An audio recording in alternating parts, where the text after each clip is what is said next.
आइल बानी रहिया भुलाइल बानी पर कौन उठा कहवर लेके आइल बानी रहिया भुलाइल बानी ये भोले दानी तनिका होई ती सपोर्ट में ये भोले दानी तनिका होई ती सपोर्ट में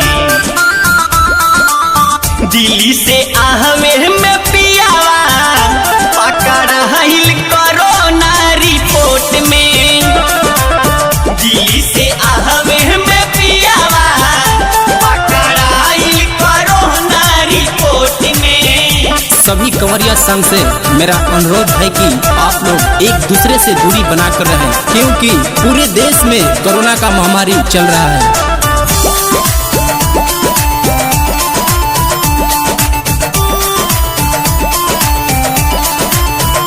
राह चलही में डरेला गता लॉकडाउन बाटे ये ना बाजता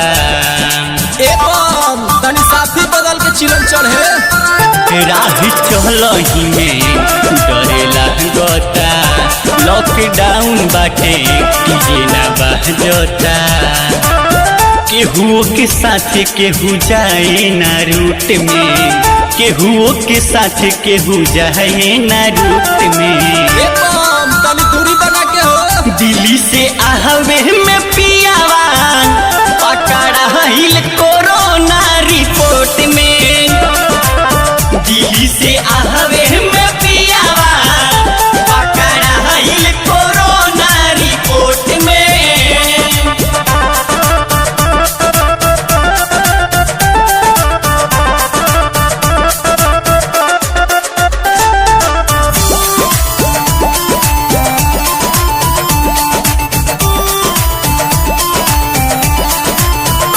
जिंदगी में आई कैसन विपत हो राह चलहू में होता दिक्कत हो पूरा पाँव में छाला पड़ गई बा ए बाबा।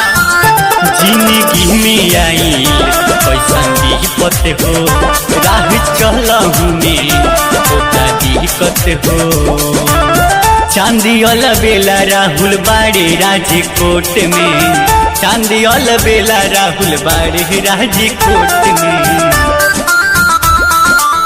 दिल्ली से आहवे में